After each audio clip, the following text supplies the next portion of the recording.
Boa tarde a todos, todas e todos. Então, eu queria, antes de passar para o assunto da aula de hoje, propriamente dito, só destacar aquela questão das aulas extras, tá? Então, eu pensei em marcar logo 4, assim, para dar uma adiantada na matéria, porque mesmo essas 4, embora pensando do ponto de vista que são aulas extras e parece muita coisa, mas elas não cobrem as aulas que nós vamos deixar de ter, né? Assim, então, ainda assim, com essas 4 aulas extras em novembro, dezembro, ainda é possível que nós precisemos de outras em janeiro, né? Porque são muitos dias sem aula. E, como eu falei também lá no mural, o mês de novembro está tão cheio de coisa que mesmo para marcar aula extra ficou apertado, assim, que ainda tem assim, novembro, dezembro, né? Tem 3 eventos e tem feriados, né, também. Então, por exemplo, dia 13, que é um sábado, eu não marquei, né, porque é feriado enforcado, as pessoas podem querer viajar e tal. Dia 20 também é feriado, né? Então, praticamente só sobram aquelas. Aí é isso, beleza? E sobre a prova também não tem muita possibilidade, né? A prova, a P1, né, vai ser naquele esquema, na verdade, prova entre aspas, né? Porque eu acho que eu tenho feito essa avaliação que eu acho que é tão diferente que eu nem sei se devo chamar de prova, mas eu chamo por falta de outro nome, assim, a princípio, enfim.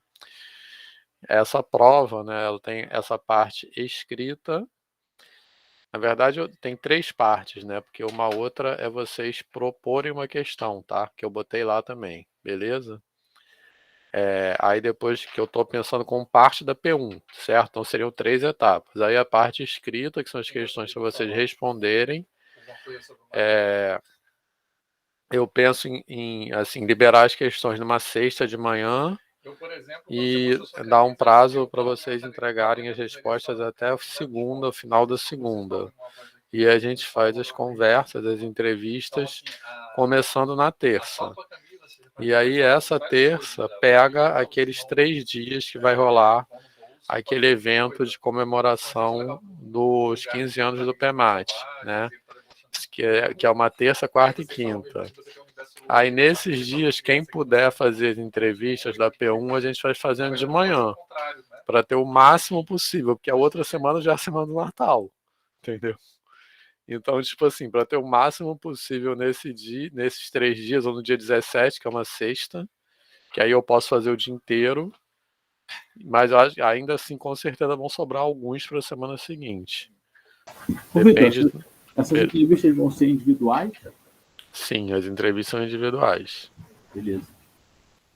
Na verdade, a gente depende do número de pessoas, né? Assim, deixa eu ver aqui. Tem cerca de, tem cerca de por volta de 25 pessoas assistindo às aulas, né? Assim. Então eu estou estimando que o número de pessoas para fazer a prova vai ser esse também, mais ou menos, entendeu? Entre 25. Então ainda dá para fazer individual. Passar muito disso, aí a gente vai repensar e vai fazer em duplo ou algo assim, mas até 30, minha experiência, não dá pra fazer individual. Diego. Ô, Vitor, lá no Classroom, né, você colocou escrito prova 1. Uhum, Aí tem a parte de elaborar uma questão uhum, e tem a isso, parte que eu acho que é algumas questões que você vai postar, né? isso, Isso aham. é para ser entregue no mesmo dia. Não, as questões, é, então, as questões que eu vou postar, eu vou dar 4 dias para vocês fazerem, entendeu? Que, infelizmente, pegando o fim de semana, tá? Porque não tem outro jeito, né? Porque senão fica muito injusto, assim, né? Porque as pessoas trabalham em dias diferentes, né? Então não dá para pegar. Então o dia que, assim, mais razoável é no fim de semana. Então eu tenho postado numa sexta de manhã e para vocês entregarem na segunda até o final do dia de segunda, entendeu? Então teria 6, sabe, 4 dias. Aí na terça a gente começa as entrevistas. A questão para vocês elaborarem, eu devo botar com prazo 1 semana antes, porque aí eu olho essas questões antes de elaborar a prova, entendeu? Então eu queria só conversar isso com vocês antes, para a gente botar tudo bonitinho lá no Google Classroom. Então, a ideia seria o seguinte: se a prova vai começar no dia 10, que é uma sexta-feira, então o prazo para vocês elaborarem essas questões seria dia 3, que é a sexta-feira anterior. Mas eu vou postar isso tudo direitinho, tá? Beleza? Aí vocês já podem ir postando, quem quiser, tá? Mas é melhor não, né? É melhor também esperar ter mais matéria, assim. Quer dizer, quem quiser não está proibido, mas é melhor esperar um pouco. Aí eu vou postar aí tudo bonitinho lá. Viviane. Você disse que vai passar umas questões e a gente vai ter 4 dias para resolver. Pergunta.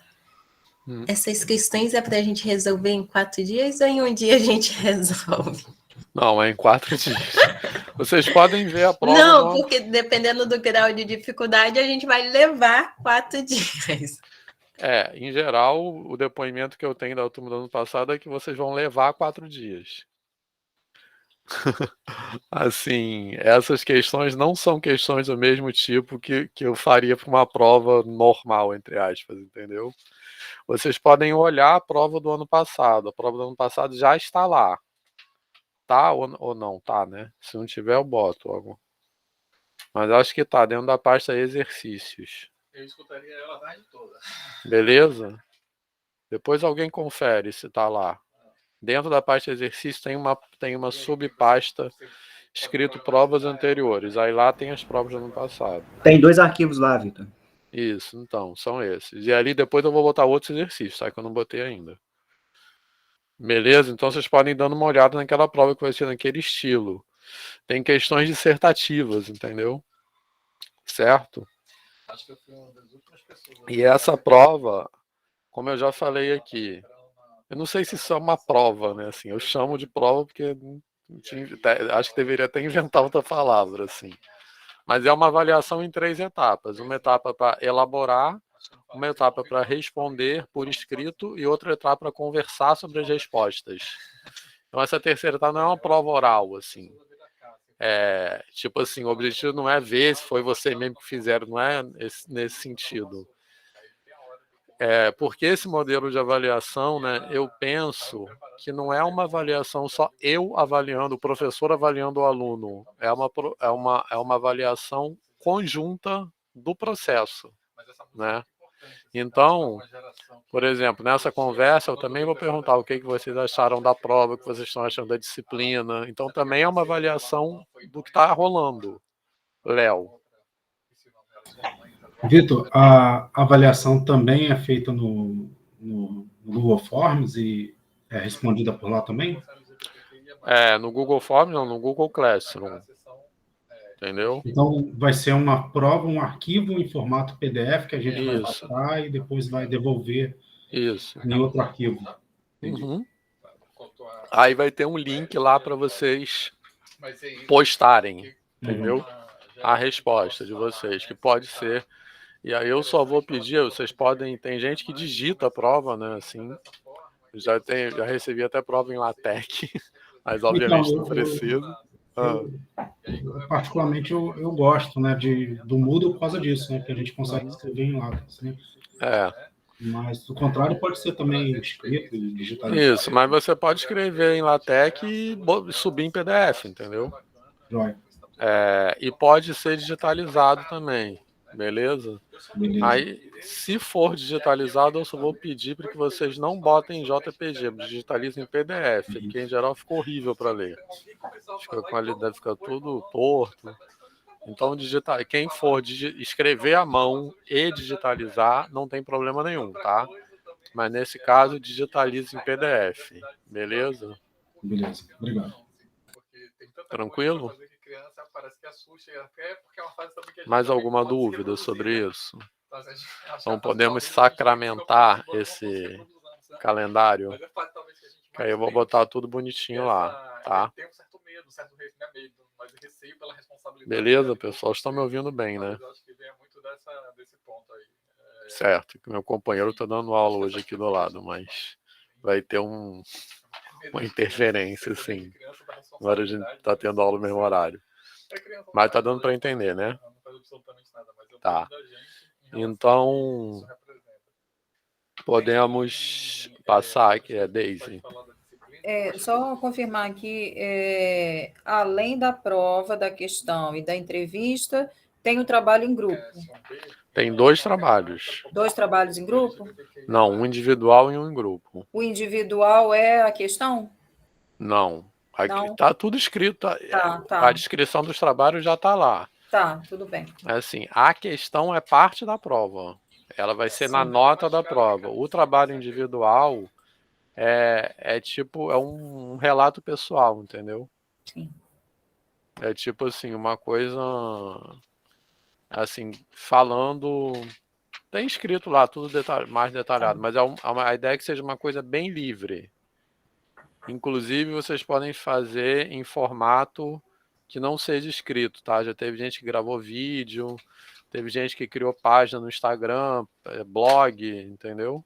Pode ser outras formas de mídia, mas é um relato da vivência de vocês na disciplina e o que isso provocou, assim, de repensar as coisas. Joia. E o trabalho em grupo é uma proposta de abordagem. São 4 notas. Entendeu? Sim. Você definiu P1, a quantidade de integrantes no grupo? Eu defini. Eu botei acho que até 6, se não me engano, até 5. Tá lá escrito também, de cabeça eu não lembro. Tá bom. Vou ver. Ana Luísa. Professora, eu não sei se eu perdi, mas para P2, para a segunda prova, teve alguma data estipulada? Não, para P2 ainda não, mas vai ser depois da última semana de aula. Então vai ser no começo de fevereiro, entendeu? Ah, tá. É só ver depois da última aula, que eu acho que a última semana de aula é a primeira semana de fevereiro. Então vai ser no fim de semana posterior a isso. Entendeu? As aulas vão até o dia 5, né? Isso, dia 5 é uma sexta, é um sábado. É um sábado, é isso. Que é aniversário do Aguinaldo, inclusive. Então vai ser nesse dia, começando dia 4, que é uma sexta, até a segunda seguinte, entendeu? Ah, sim. Vou até botar isso já lá, beleza? Ok. Tranquilo, pessoal? Então, eu sei aniversário do Aguinaldo porque o meu é 5 de janeiro, e o dele é um mês depois. Antes de voltar das aulas depois do novo, vai ser na semana do meu aniversário também. Vocês podem comprar um presente. Mas olha, é isso aí. Beleza, pessoal? Podemos passar para isso aí? Vitor, meu aniversário é 13 de dezembro e você me deu um presentão, uma prova. Pois é. Então, é um bom presente. Beleza, pessoal? Tranquilo? Então, olha só. Hoje, assim, tá no começo, né, agora, eu quero só repassar esse finalzinho da aula passada, que ficou meio corrido, né?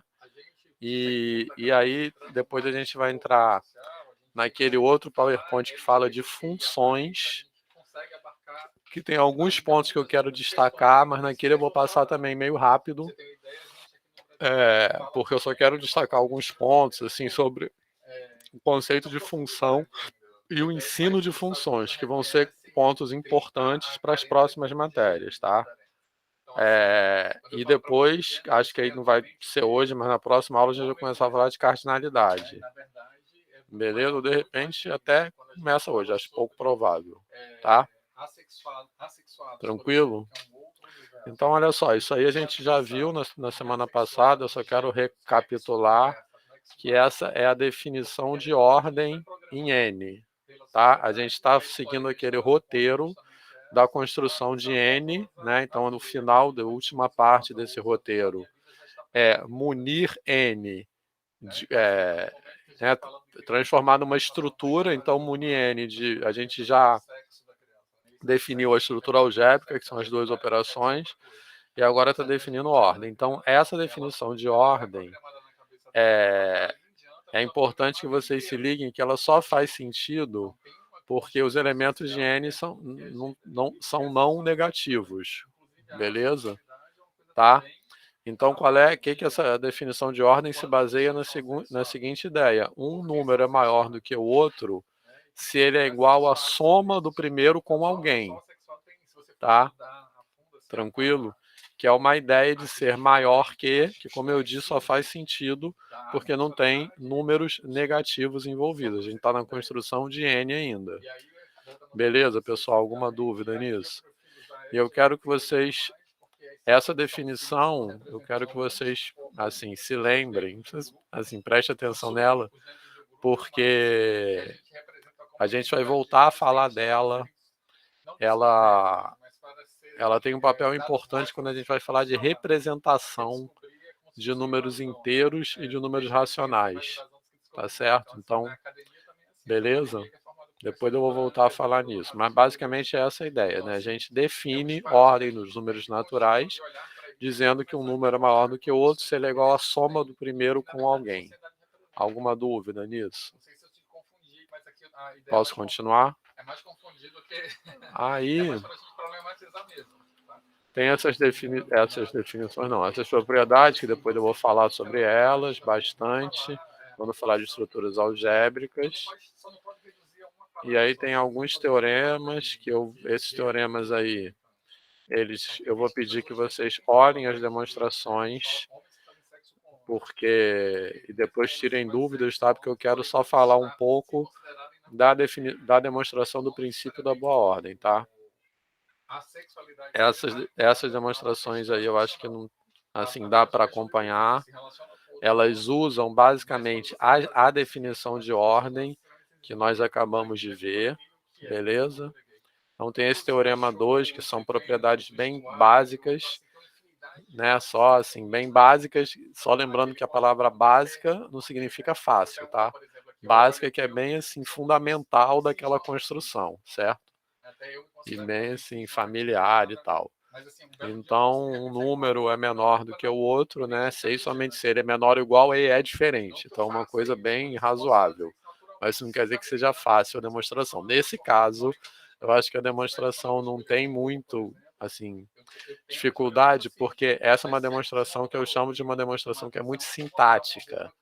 O que quer dizer isso? Que, basicamente, ela segue os passos da definição. Ela não exige nenhuma ideia, assim, tirada do Cartola ou algo assim. Beleza? Então, é uma definição desse tipo que ela vai seguindo, ela se baseia na definição. A gente, às vezes, diz que é uma demonstração sintática, tá? Beleza? E esse teorema 3 aqui também é uma demonstração que é bastante sintática, mas esse teorema, ele é bem importante, né? Porque ele já vai dar aquela cara que é familiar, que a gente nos é familiar, aquela cara dos números naturais.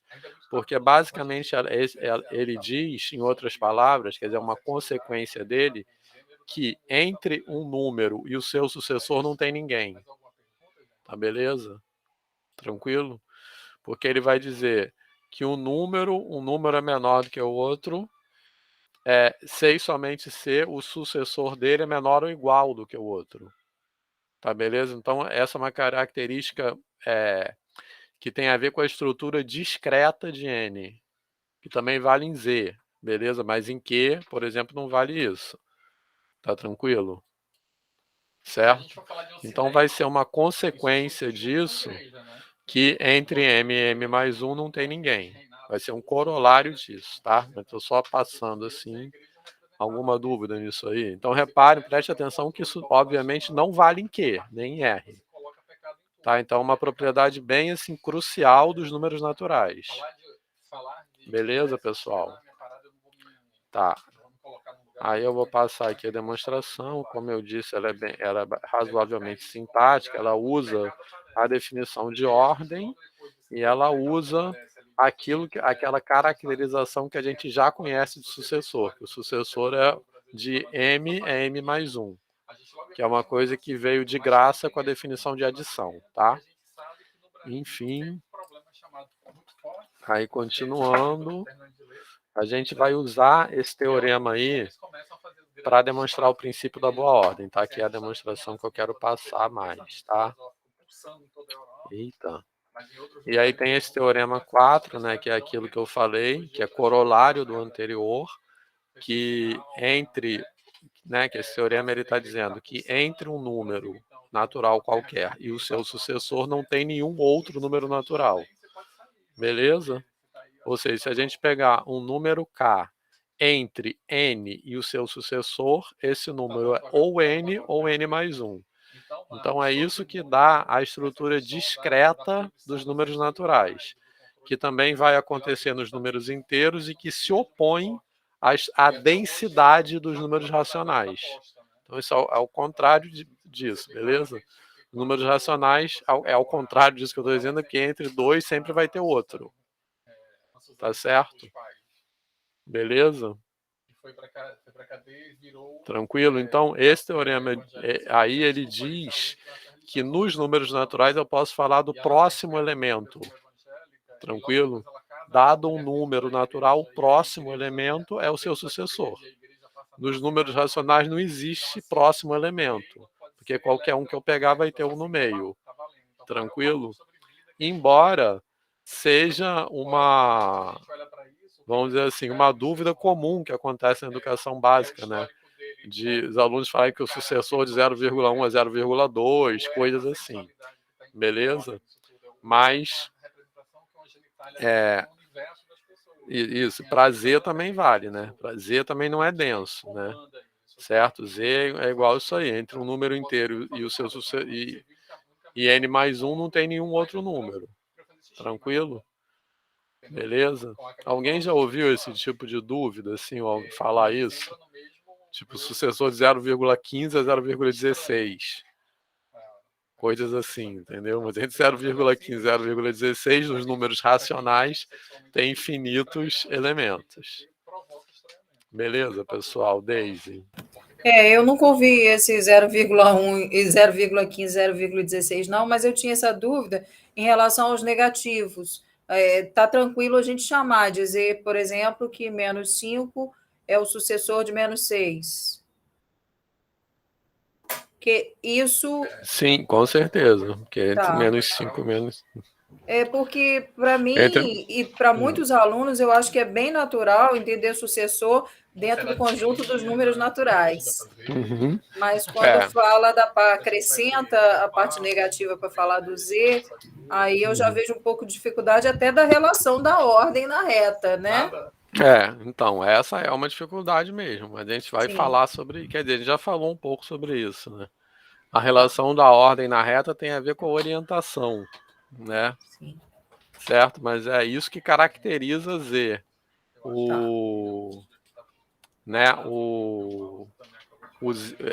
Z, ele nasce da ideia de orientação. E essa ideia de orientação que dá a relação de ordem. Beleza? Certo? Então, o que a gente está vendo aqui é que, basicamente, igual a gente falou na aula passada, né? O que é uma estrutura axiomática?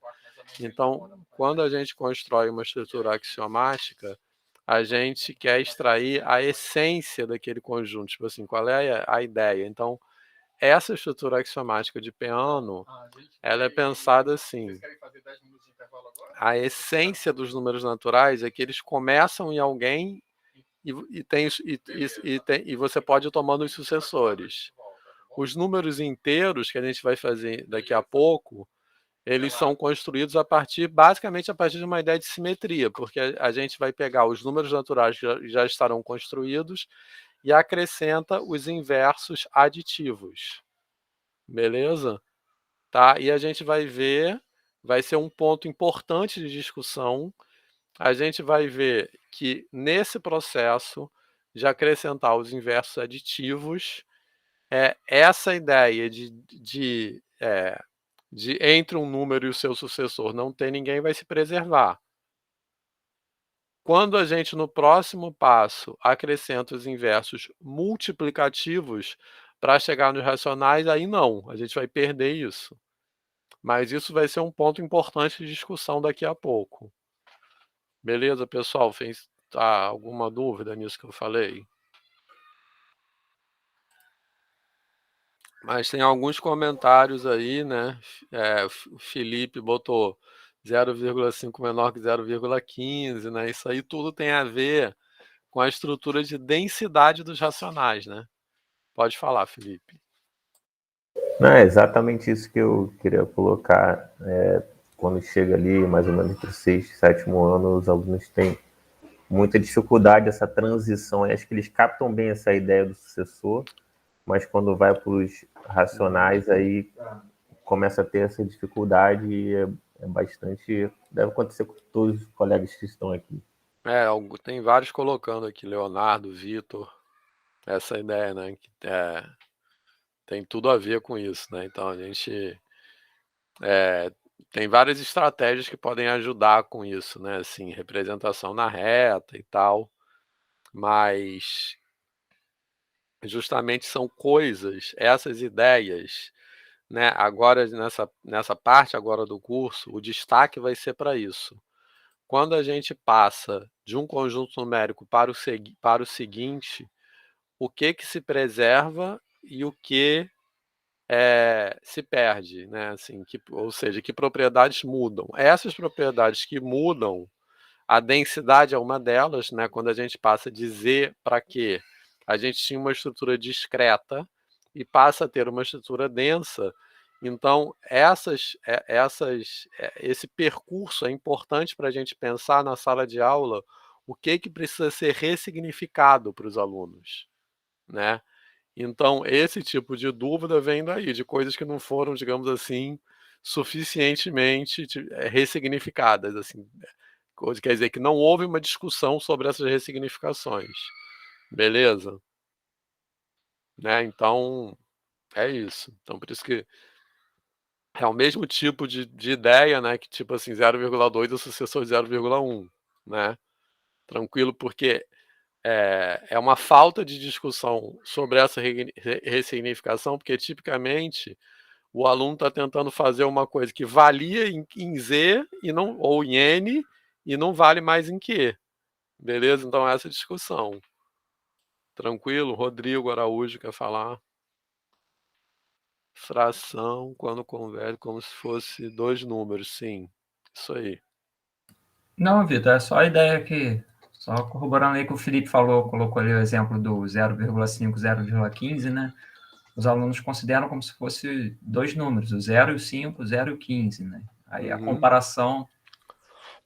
Exatamente. Porque acontece parecido com fração, por exemplo, quando consideram frações, ele olha os dois números como se fossem isolados, né? Numerador e denominador. Isso aí. Exatamente. Isso aí acho que é outra questão, né? Que o Felipe estava colocando ali, é da ordem, né? Ele achar que 0, tem a ver com isso também. Que 0,5 é menor que 0,5, que ele olha para o 5 e para o 15, né? É isso. Como se fosse um número separado, assim. Beleza? Tranquilo? Então, como eu disse, tem vários recursos para isso, não sei se mais a representação na reta, e você trabalhar com quantidades mesmo, né? Assim, relacionar com, sei lá, meio litros e 0,15, né? Assim, mas justamente o que eu estou apontando é o cuidado a atenção que se tem que ter nessas passagens, né? Porque as coisas vão mudando. Então, a discussão aqui é bem essa, né? O que se preserva e o que muda em cada passagem e como a gente situa a propriedade de completude, que é o nosso objetivo nessa primeira metade da disciplina, nesse contexto de coisas que se preservam e se mudam. tá? E se transformam, digamos assim. Beleza, pessoal? Tá fazendo sentido isso? Porque eu estou falando onde a gente quer chegar com a discussão toda, tá? Enfim. Aí, esse teorema aí, como eu falei, 4, ele é corolário imediato do teorema anterior. E agora vamos chegar no princípio da boa ordem. Eu vou, assim, falar um pouco mais detalhadamente da demonstração, que a demonstração não é nada sintática, tá? Ao contrário das outras. Ela exige uma ideia, assim, que foge do roteiro de seguir a ordem das da definição das coisas, certo? Então, o princípio da boa ordem, ele diz isso aí, que qualquer subconjunto dos números naturais não vazio possui um elemento mínimo, tranquilo? Tá? Então, repara que isso também é bem característico dos números naturais, porque isso não vale em Q, por exemplo. Quer dizer, isso eu posso... existe uma versão do princípio da boa ordem que vale em Z, tranquilo? Tá? Só que aí eu teria que escrever o seguinte: todo subconjunto de Z limitado inferiormente possui um elemento mínimo. Concorda? Porque em N eu não preciso escrever limitado inferiormente, porque se ele está em N, ele já automaticamente já é limitado inferiormente pelo zero. Porque N tem um menor elemento de todo mundo, beleza? Tranquilo? Então, existe uma versão do princípio da boa ordem para os inteiros, tá? Alguma dúvida? Agora, para os racionais já não existe, tranquilo? Nem para os reais, porque eu posso ter um conjunto limitado inferiormente que não tem um elemento mínimo, tá? Por exemplo, o intervalo aberto. Na verdade, eu não botei, eu meio que dei uma pulada, porque eu teria que botar a definição de mínimo, tá? Certo? Mas eu estou supondo que vocês já sabem, eu teria que escrever aí para... Porque que é um elemento mínimo? É um elemento que pertence ao conjunto e que é menor ou igual a todos os elementos do conjunto. Alguma dúvida? Tranquilo, pessoal? Certo? Então, se eu pegar um intervalo aberto na reta, por exemplo, ele é limitado inferiormente, mas ele não tem um elemento mínimo. Concorda? Certo? Então, esse fato de todo o conjunto ter um elemento mínimo também tem tudo a ver com essa estrutura discreta dos números naturais, tá? Certo? E vocês vão ver que na demonstração a gente vai usar fortemente aquele teorema 3, né? Que é, se eu pegar um número m é menor do que n, C e somente C, m mais 1 é menor ou igual que n. Certo? Beleza? Que tem a ver com isso, que entre um número e seu sucessor não tem ninguém. Tá legal? Alguma dúvida nisso? Então, já adiantando também, nos reais, eu não posso dizer que todo conjunto limitado inferiormente tem um elemento mínimo. Mas eu posso dizer que todo conjunto limitado inferiormente tem o quê nos reais? Quem quer dar spoiler? Ínfimo. Ínfimo, né? Que é exatamente a propriedade que caracteriza a completude, mas a gente vai voltar a falar isso. Porque o ínfimo, diferente do mínimo, ele não precisa pertencer ao conjunto. Certo? Mas o mínimo tem que pertencer. O mínimo é o menor elemento do conjunto. Ou seja, o menor elemento que pertence ao conjunto. Tá beleza?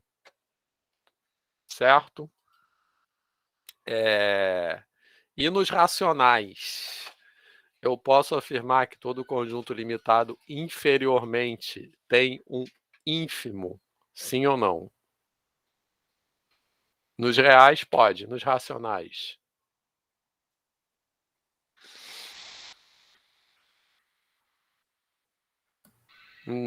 Acho que sim, não? Não. Não? Nos racionais, não? Nos racionais, não. Vamos voltar a falar disso muito também, né? Porque é isso que diferencia justamente a completude da densidade. Entendeu? Enfim, vamos voltar a falar nisso depois. Não vou... Porque senão a gente vai ficar falando só disso aqui, tá? Beleza? Mas aqui, voltando o foco para cá. Isso, então pensei num contra-exemplo. Qual é um conjunto nos racionais que não tem um elemento que é limitado inferiormente, mas não tem um ínfimo?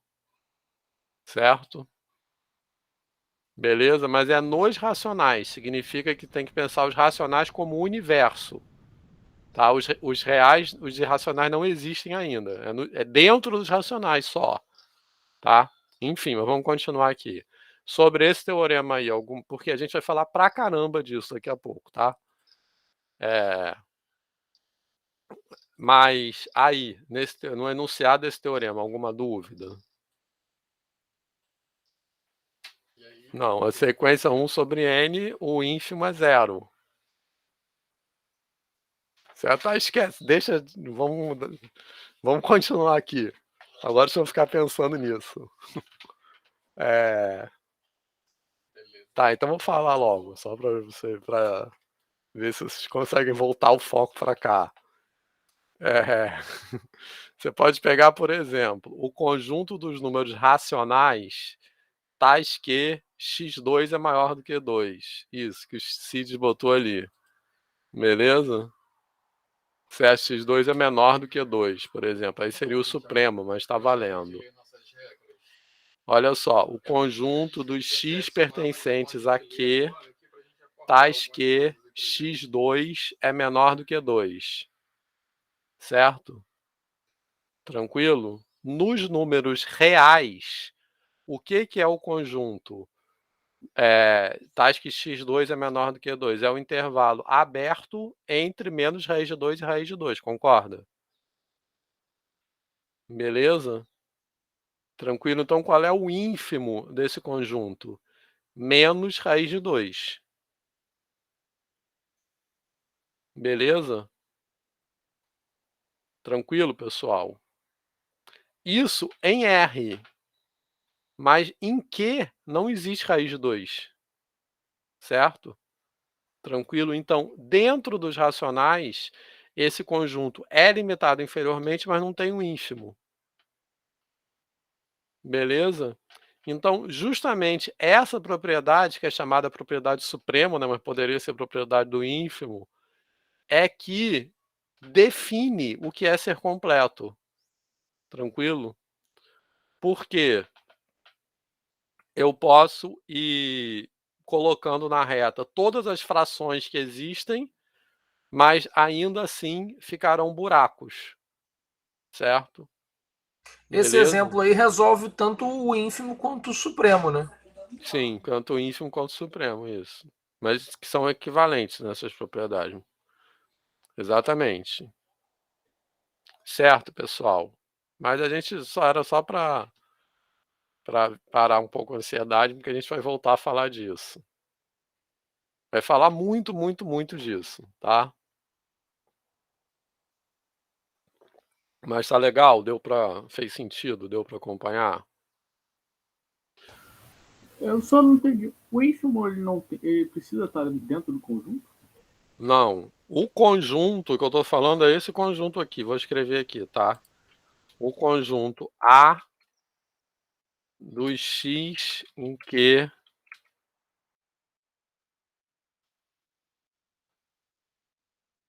esse conjunto aí, eu escrevi ali tá, mas não é tá não, é tal que, tá? Ai, tá tudo errado, peraí.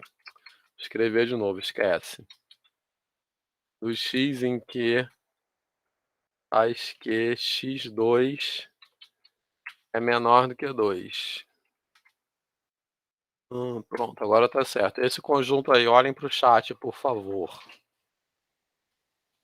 Esse conjunto aí, o ínfimo desse conjunto seria a raiz de 2, tá? De qualquer maneira, o ínfimo não pertence ao conjunto A em questão, tá? Mas se eu considero o conjunto Q como universo, antes dos reais estarem definidos, esse ínfimo nem existe. Essa que é a questão, entendeu? Então ele não tem o ínfimo, não é que o ínfimo não pertence a ele, é que o ínfimo não existe. Beleza, Vitor? Não entendi, porque ínfimo realmente como se fosse a ideia é como se fosse o mínimo, né? Não pode ser alguém que está antes. Isso. Porque o ínfimo é o único. O ínfimo exatamente.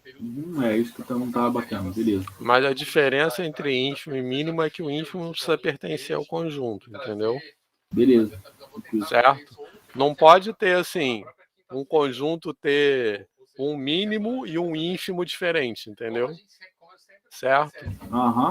Perfeito. Beleza? Perfeito, beleza. É porque raiz de 2 não está no conjunto A, não. Raiz de 2 não está no conjunto Q. Não está nos racionais. Não está nos racionais. Então, nos racionais, não existe um ínfimo para o conjunto A. Entendeu, Léo? Fala aí, Léo. Eu tinha entendido a pergunta em outro sentido. Eu acho que eu tinha entendido a pergunta como a exposição de um conjunto em que, nesse conjunto, os elementos desse conjunto não têm um elemento mínimo, entendeu? Tem que pensar no conjunto mais à frente que eu quero dizer nos reais. Isso, então. Uma sequência 1 sobre 0, por exemplo, quando você fala 1 sobre n, quando você fala do zero, quero dizer que o zero não está nesse conjunto. Isso, mas não é essa a questão. O ínfimo não existe. Não é ele estar ou não no conjunto, entendeu? Entendi. Não, sim, mas a ideia é que tem que extrapolar o conjunto para pensar na propriedade dele, né? Sim. Isso. Mas o fato é que aquele conjunto A, que eu coloquei ali, se você pensar nele como subconjunto de R, o ínfimo é menos raiz de 2. Se você pensar nele como subconjunto de Q, o ínfimo não existe, porque menos raiz de 2 não está em Q. A rigor, eu não sei o que é raiz de 2 ou menos raiz de 2. Né? Exatamente. Entendi. Mas então, como eu disse, a gente vai voltar a falar muito disso aqui. Tá? Beleza? Posso continuar com essa demonstração aqui? Pode, pessoal. Então, olha só, vamos lá. A gente vai demonstrar, voltando aqui, que todo o conjunto dos números naturais não vazio possui um elemento mínimo, tá? Bom, e aí a demonstração, eu vou pegar esse conjunto aqui. Esse conjunto seriam os elementos de N que são menores ou iguais a todos os elementos de A. Em outras palavras, esse conjunto M seria o conjunto das cotas inferiores de A. Porque as cotas inferiores, elas são isso. É um conjunto que é menor ou igual a todo elemento do outro. É um conjunto, não, desculpe. É um elemento que é menor ou igual a todos os elementos do conjunto. Então, faz de conta, vou botar um outro exemplo aqui. Faz de conta que o conjunto A fosse 2... Então, peraí. Rapidinho.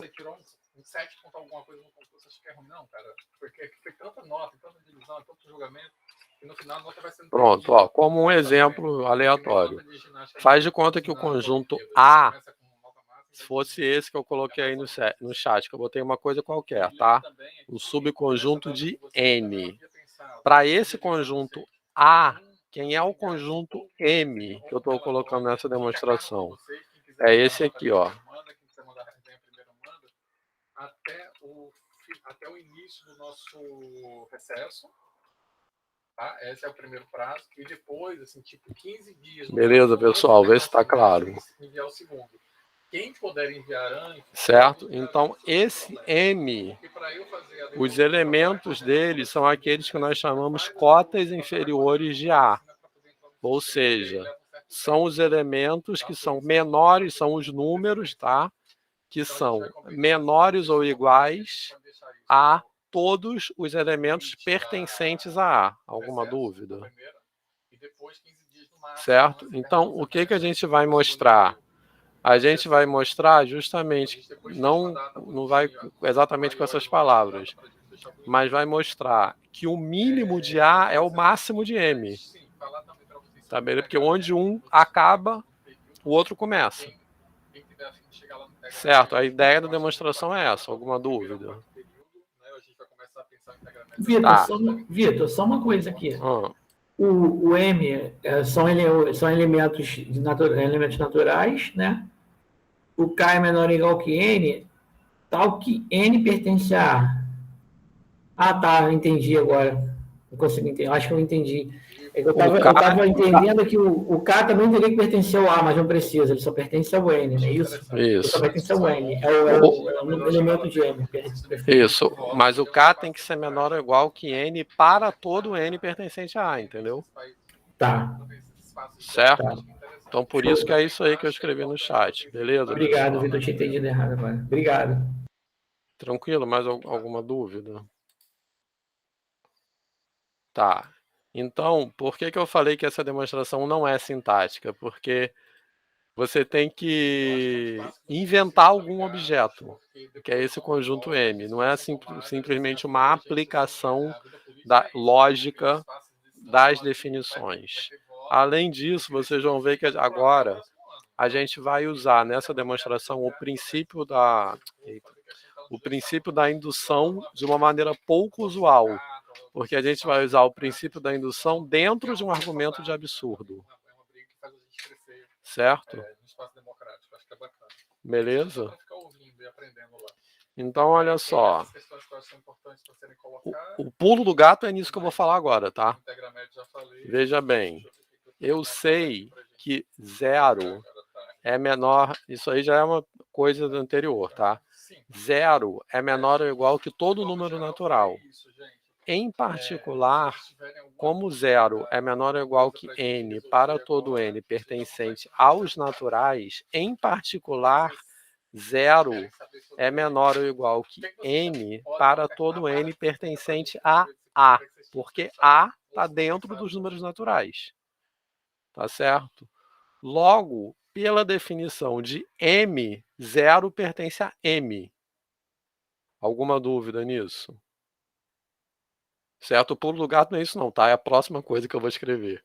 Mas vê se tem alguma dúvida nisso. Tranquilo, pessoal? Então, 0, eu estou dizendo que 0 pertence a M, porque a definição de M é que ele é formado por todos os elementos que são menores ou iguais a todos os elementos de A. E 0 sempre vai estar, seja qual for o A. Mesmo que o A comece em 0. Beleza? Posso continuar, pessoal? Alguma dúvida? Que apoia a causa LGBTQIA+, que tem um espaço de discussão sobre isso. Certo.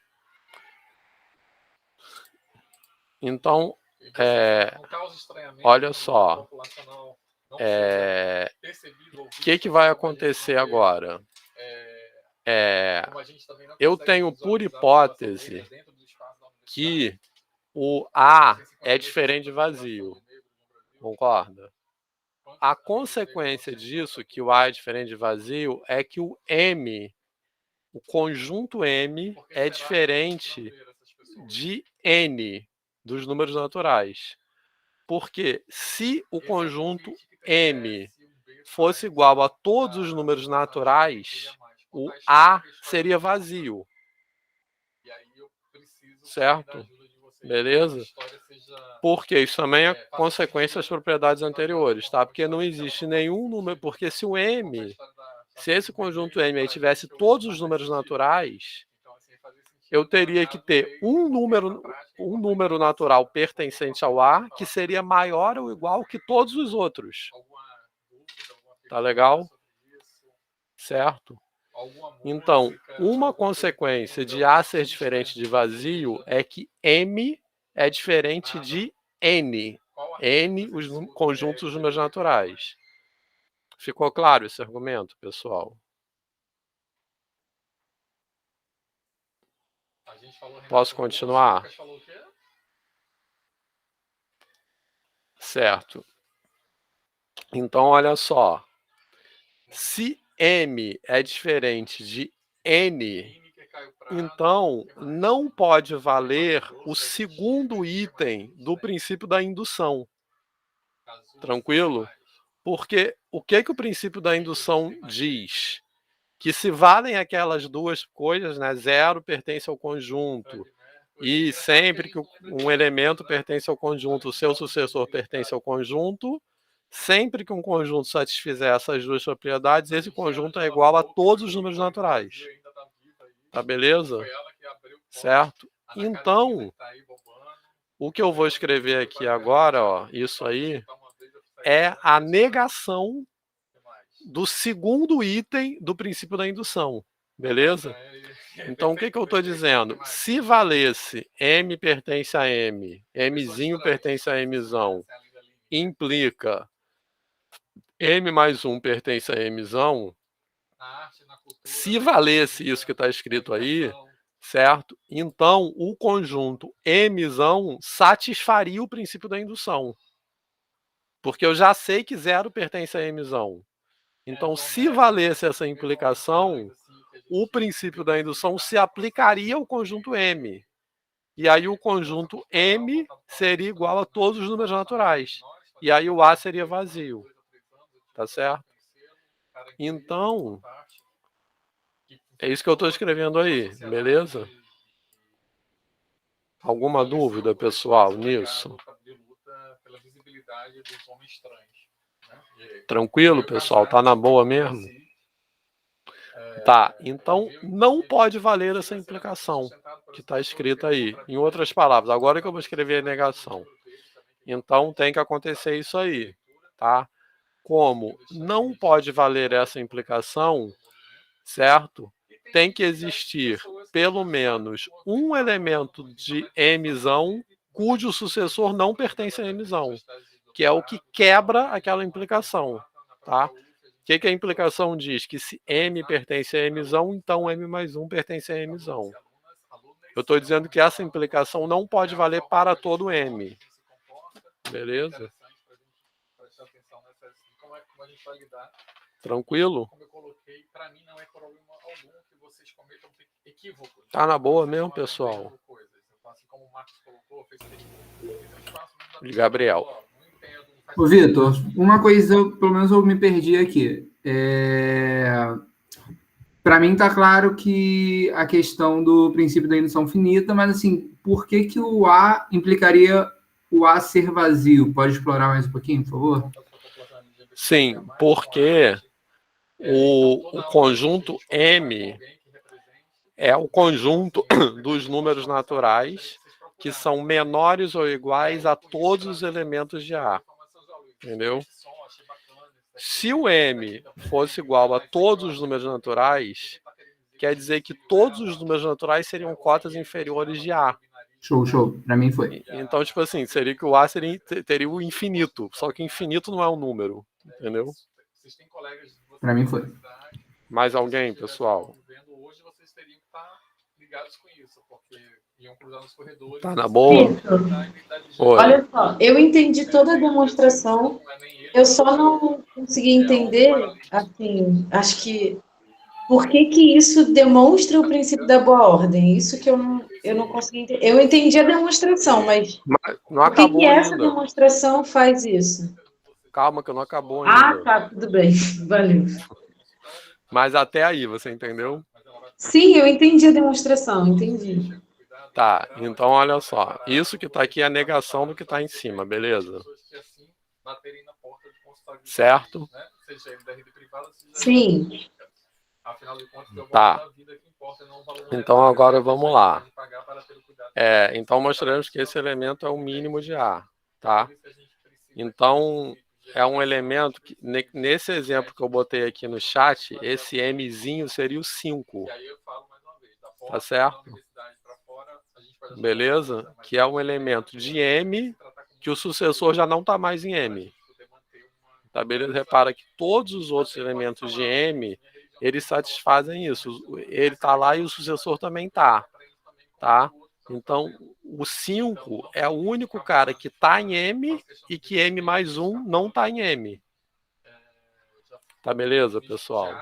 A gente vai mostrar, então, que esse 5, no caso, esse Mzinho é o mínimo, tá? Por que isso acontece? Porque, primeiro, como M pertence a M, né, por construção, então M é menor ou igual que N para todo N pertencente a A, concorda? Tá? Alguma dúvida? Beleza? Porque isso aqui, essa última linha que apareceu, é a definição do conjunto Mzão, tá? Beleza? Então, agora, por que eu escrevi isso aí? Suponhamos que M não pertence a A. Porque eu já sei isso aqui, que M é menor ou igual que todo elemento de A. Certo? Porque o M é um elemento de Mzão. Para mostrar que ele é um mínimo de A, só falta mostrar que ele pertence a A. Então é a última etapa agora da demonstração. Beleza, pessoal? Porque o que é o mínimo do conjunto? É um elemento que é menor ou igual a todos os elementos do conjunto e que pertence ao conjunto. Alguma dúvida? Beleza? Então agora, para completar a demonstração, só falta mostrar que M pertence a A, porque se ele pertencer, ele será o mínimo. Certo? Então só falta isso. Aí, Adriana, respondendo a sua pergunta. Isso completa a demonstração porque a tese do princípio da boa ordem é que existe um mínimo. Então eu estou exibindo esse mínimo. Gente, agora assim, teve... Beleza, Adriana? Sim. Todo mundo está situado? A gente teve gente que estava com a série. Então, a única coisa... Vitor, rapidinho. Deixa eu só ver aqui se eu entendi uma coisa. Lá na terceira linha ali, quando você coloca assim, se valesse M que pertence a Mzão, você está supondo esse M só para depois usar ele para dizer que ele é o mínimo. E aí, então, tipo assim, você fala assim, então eu vou pegar um elemento aqui que eu vou supor que ele pertence ao Mzão. Então, o sucessor dele também pertence, e aí a gente teria esse caso, né, de que o Mzão seria o próprio N, e aí contraria a hipótese do A não ser vazio. Então, por isso que você usa isso aí. Você tá usando esse M, esse elemento, para dizer que nem todos os elementos dos naturais estão no Mzão. Isso. É isso? Ah, tá, beleza. É isso. Então, mas o que me garante isso é o fato do princípio da boa ordem não se aplicar ao M, entendeu? Entendi. Porque o sucessor do M não está ali. Isso. Tá. Quer dizer, na verdade, o fato do princípio da boa ordem não se aplicar ao M me diz que existe um elemento que pertence a M e que o sucessor não pertence. Beleza? Sim, entendi. Beleza, pessoal? Mais alguém? Gabriel, pode falar. Eu não estou conseguindo abrir a câmera aqui. Enfim. Só para ter esse Mzão, que foi, entre aspas, criado. Ele, na verdade, é uma estratégia de listar os possíveis mínimos. Seria isso? Perfeito. Só que possíveis cotas inferiores, né? Assim. Isso, show. Ele reúne, né, todas as cotas inferiores. O mínimo vai ser a maior dessas cotas inferiores, entendeu? Mas a ideia é exatamente essa. Ok. Beleza? Peraí. Posso continuar? Tá, então agora só o que falta é mostrar que esse Mzinho pertence a A. Então vamos supor que ele não pertença. Certo? Se ele não pertence a A, o que vai acontecer? Ele é menor que todo elemento de A, porque em cima já está escrito que ele é menor ou igual. certo? Se ele não pertence a A, então ele é diferente de todo elemento de A. Beleza? Porque ele não está em A, então ele não é igual a nenhum elemento de A. Então ele vai ser estritamente menor que todo elemento de A. Certo? Beleza? Aí, pelo teorema 3, que eu falei que a gente ia usar nessa demonstração, eu vou ter isso aqui, porque eu já sei que se M é menor ou igual que N, nos números naturais, M mais 1 é menor ou igual que N. Tranquilo? Então eu vou ter que, recapitulando, eu concluo que M é menor ou igual que N para todo N pertencente a A. Suponho que M não pertence a A, então ele é diferente de todo elemento de A. Tá? Se ele é diferente de todo elemento de A, e ao mesmo tempo ele é menor ou igual, então ele é menor. Certo? Beleza? Agora, pelo teorema 3, se ele é menor do que N, então o sucessor dele é menor ou igual que N. Beleza? Mas isso vai implicar o quê? Essa última linha que apareceu aqui, M mais 1 menor ou igual que N para todo N pertencente a A, vai implicar que M mais 1 pertence a M. Porque essa é a definição de M. M, ou seja, o M mais 1 também seria uma cota inferior de A. Tá? Beleza? O M é formado por todos os elementos que são menores ou iguais aos elementos de A. Então, o M, nesse caso, também o M mais 1, aliás, também pertenceria ao Mzão. Beleza, pessoal? E isso aí é uma contradição, porque está escrito ali em cima que M mais 1 não pertence a Mzão. Muita letra.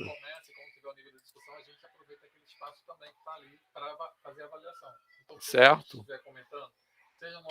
Essa última linha aí está errada. Não é mais isso que implicaria, não. É logo. Copiei, colei e botei errado. Deixa eu consertar logo aqui. Eu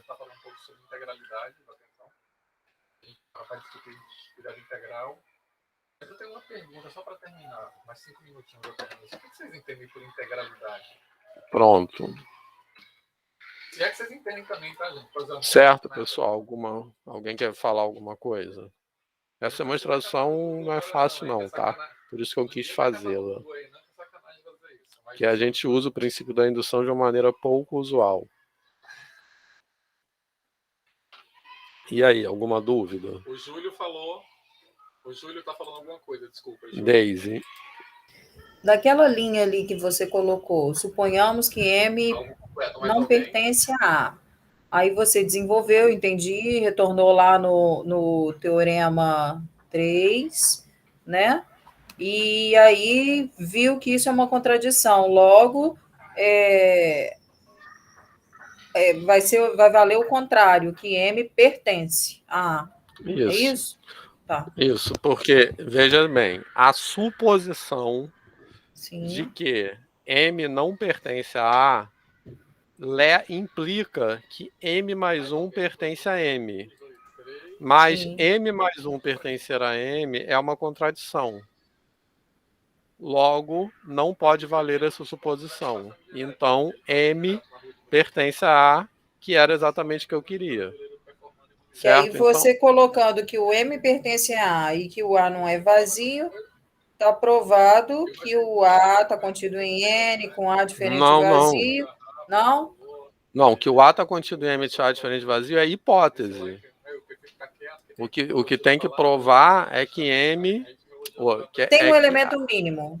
Isso, é isso? Exatamente. Tá bom. Sim. E agora eu provei que M tem um elemento mínimo, tá? Por quê? Porque esse Mzinho aí pertence... M tem um elemento mínimo não, gente. Que A tem um elemento mínimo. Certo? A tem um elemento mínimo, que é a tese. Beleza? Então, agora está provado que esse M é o elemento mínimo de A, certo? Por quê? Porque ele pertence a A e porque ele é menor ou igual que todo elemento de A. Tá beleza, pessoal? Então, olhar para a pessoa do seu cuidado integral, ele está muito mais... Ele não está exclusivamente no olhar do médico para tranquilo. o ser humano completo, como a gente costuma falar. Mas ele está também... Certo. Vitor, fala. Aqui nessa linha, quando você fala do teorema, até o teorema 3, né? Tranquilo. Teríamos M mais 1 menor ou igual que N para todo N pertencente a A. Eu só não entendi direito que ele implicaria que M mais 1 pertence a M. Só essa parte. Porque isso é a definição do conjunto M. Olha para a primeira linha da demonstração. O conjunto M é o conjunto dos K pertencentes a N, tais que K menor ou igual que N. Então, o M mais 1, satisfaria essa condição que define M. Beleza? Beleza. Obrigado, Vitor. Mais alguém? A gente precisa olhar isso com calma. Bom, depois desse breve relato aqui... Beleza? E a gente pode falar sobre integralidade sobre vários autores também, tem infinitos autores. Vitor, oi. Você consegue me dizer o que é o princípio da boa ordem sem, tipo assim, numa linguagem natural? O que é o princípio da boa ordem? Assim, eu acho, tipo assim, por que eu estou te perguntando isso? Porque eu entendi completamente a demonstração. Mas eu não consigo associar isso com o que acho que a minha cabeça entende que é o princípio da boa ordem. Então, provavelmente, o que eu até então achava que era o princípio da boa ordem, assim, em linhas, pensando em linguagem natural, não estava fazendo sentido. O princípio da boa ordem, ele simplesmente diz que um conjunto tem um elemento mínimo? É isso? Sim. Esse isso nome... é o princípio da boa ordem. Isso. Então, esse nome aí, eu não sei por que tem esse nome. Porque para mim não faz sentido. O nome com... Tipo assim, a partir da linha de baixo, seja A que está contido em N, tipo assim, daí para baixo eu entendi tudo. Eu só não consigo associar essa construção com uma coisa chamada princípio da boa ordem, entendeu? Por isso que não está fazendo... Mas entendi, o nome é só um nome ruim. Sim. Tá. É bem observado. Eu não sei porque que tem esse nome, mas é um nome que eu acho que não retrata muito o que ele é, tá? Mas o que é importante vocês entenderem é que esse princípio da boa tem tudo a ver com essas coisas que, repare que aparece na demonstração dele, ele tem tudo a ver com essa questão, com essa ideia do sucessor e de entre um número e o próximo não tem ninguém, entendeu? Porque o que é crucial na demonstração é isso. Beleza? Eu pego um elemento desse conjunto M que o próximo já não está mais no conjunto M. Para obter isso, eu uso essas propriedades, que é o teorema 3, que são as consequências dessa estrutura. Beleza? Isso, então ele diz isso. Tranquilo? Adriana? Sim, tranquilo. Eu realmente entendi isso. Assim, lembrei de um monte de coisa de análise quando eu estudei, mas eu entendi. Eu só não estava associando com o nome, assim mesmo. Então, é isso. Acho que é só um nome ruim mesmo. Daisy. É porque eu acho que quando fala em ordem, a gente pensa numa sequência, né? Numa ordem. Mas acho que para definir essa ordem tem que estar claro que existe um mínimo. Acho que foi por conta disso esse nome, né? Mas, de fato, eu concordo que é um nome que faz a gente pensar na ordem, numa sequência numérica. Ele tem a ver, ele tem a ver com a relação de ordem, né? Porque para definir mínimo eu tenho que saber ordem. Então, sim, ele diz mais ou menos como a ordem se comporta, digamos assim. Né? Sim, usou até essa simbologia de menor ou igual. Claro. Né? Isso. Bem, e aí uma última observação nesse sentido também. É a seguinte, como a gente já comentou também, só para fechar essa parte,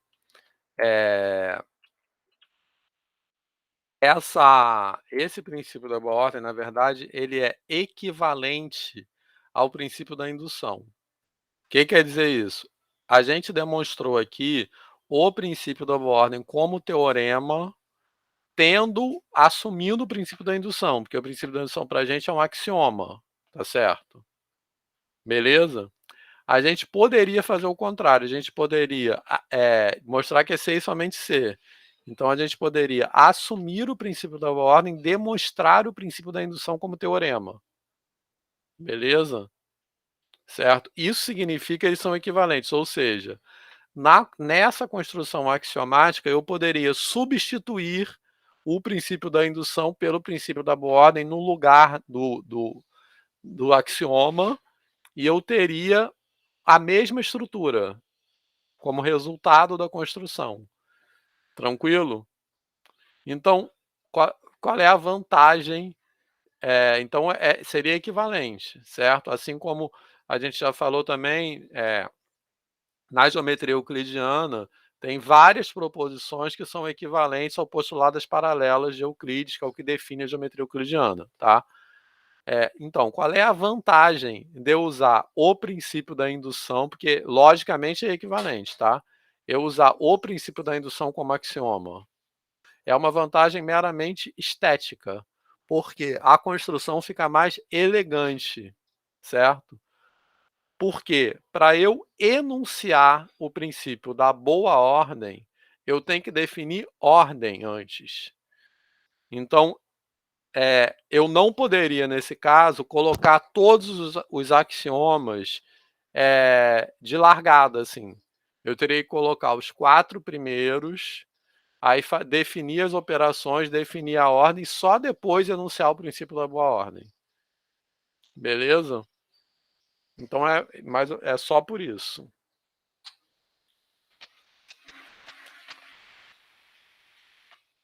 Tranquilo? Alguma dúvida?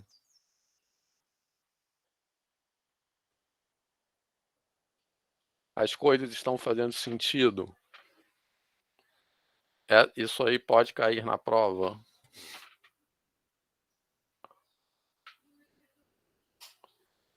Então, beleza. Então, vamos mudar de assunto um pouquinho, tá? Certo? Posso fechar essa PowerPoint aí?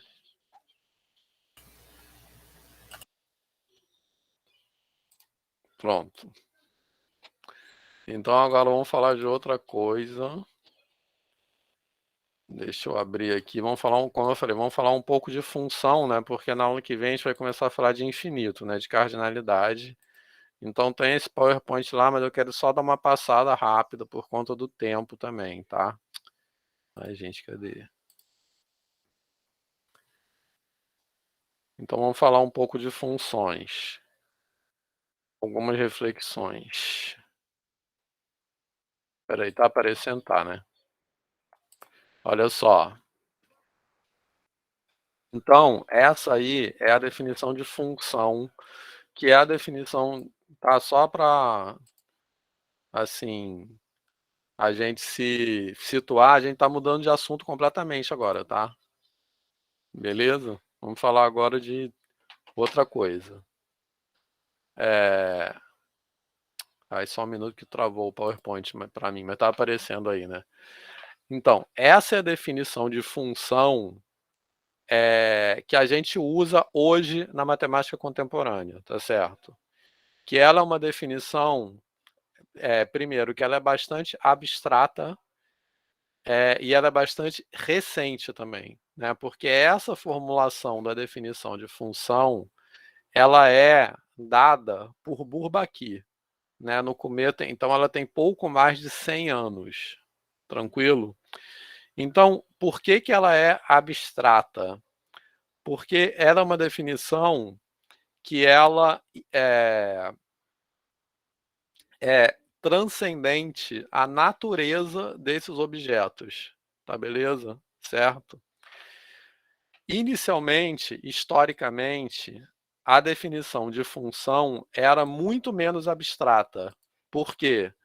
Porque uma função originalmente, primeiro, era definida só com números, tranquilo, certo? Quer dizer, as ideias na história da matemática que, vamos dizer, que contribuíram para essa definição contemporânea de função, as ideias anteriores a essas, então, elas eram, primeiro, só se considerava funções de números, tá beleza? Certo? E nessa definição aí que eu estou falando que ela é abstrata, porque esses conjuntos x e y aí não precisam ser conjuntos numéricos. Eu posso ter função de qualquer coisa, de qualquer objeto matemático, tá certo? Tranquilo? Então, esse conjunto, por exemplo, a gente trabalha bastante com funções vetoriais, né? Então, esses conjuntos podem ser Rn, ou pode ser qualquer outra coisa. Tá legal? Beleza, pessoal? Beleza. Tá. A outra coisa é que a própria relação entre esses conjuntos, né? Porque nessa definição a gente pensa no conceito de função como constituído de três partes, né? Assim, três elementos, digamos assim, o domínio, contradomínio e a regra de associação, digamos assim. Essa regra de associação também pode ser qualquer coisa. Tá legal? Beleza? Então, por exemplo, uma função de R em R, ela pode ser descontínua em todos os pontos. Tá certo? Beleza? Então, nesse sentido, que essa definição é bastante abstrata, porque ela é muito genérica, tá? Ela se aplica a muitos casos, a muitas situações, digamos assim. Tranquilo? Certo? E a formulação para essa definição de Bourbaki, né, eu estou colocando ele da maneira que a gente, acho que usualmente trabalha, que é para todo x pertencente ao domínio, existe um único elemento y pertencente ao contradomínio, tal que f de x igual a y. Tá certo? Beleza? Na formulação de Bourbaki, isso era escrito assim, ó, uma função como um subconjunto do produto cartesiano, tá? Porque esse elemento xy é um elemento do produto cartesiano. Tá tranquilo? Certo? Então, uma função seria um subconjunto do produto cartesiano que tem uma propriedade particular. Qual propriedade particular é essa? Que para todo elemento pertencente ao primeiro conjunto do produto cartesiano, que a gente no caso vai chamar de domínio, está associado um e somente um elemento do segundo conjunto do produto cartesiano, que a gente vai chamar de contradomínio. Tá? Beleza? Então, no caso, essa função aí é um subconjunto de x cartesiano y, com essa propriedade particular. Então, na definição de Bourbaki, função é um tipo especial de subconjunto do produto cartesiano. Tá beleza? Tá tranquilo? Então, isso é muito mais abstrato do que as ideias de função que historicamente antecederam essa, porque essas ideias elas têm a ver com fluxo, com movimento, com coisas assim, né? Que as ideias que estavam lá nas aplicações da matemática nas quais se usavam essas coisas, né? No começo do cálculo, etc. Nas aplicações da física e tal. Tranquilo? Beleza?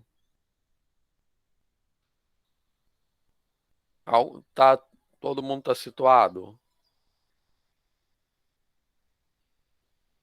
Certo? Bom, e na verdade há um entendimento na história da matemática que essa definição aí, a definição abstrata de função, ela só foi mesmo necessária porque isso aí é posterior a toda a invenção do cálculo, por exemplo, né? Então se calculava derivada, integral, lá Newton e Leibniz fizeram todo o seu trabalho e tal, sem existir esse conceito formalizado de função, tá? Então, no começo do cálculo diferencial e integral, as pessoas saíam derivando as coisas, não estavam nem aí se era função ou não, entendeu?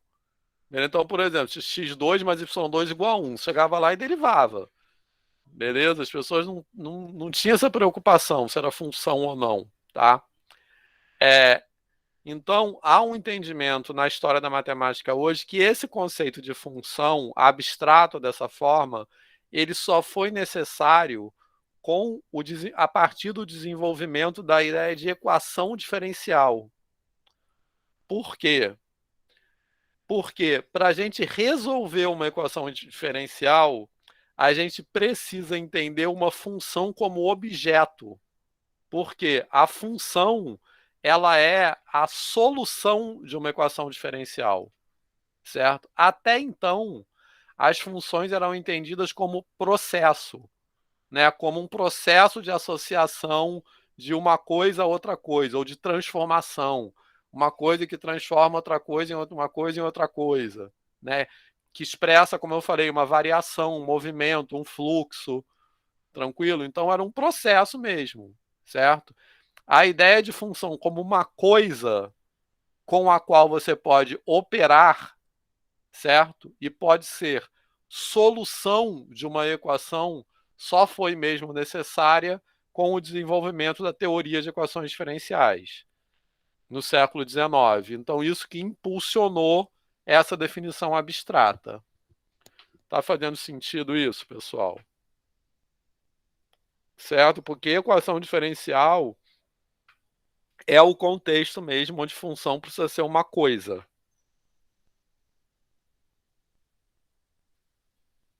Tá na boa? Posso continuar? Certo? Eita. Bom, isso aí eu já falei. Domínio contra domínio. Eita, tá errado ali. Domínio contra domínio. Deixa eu consertar logo.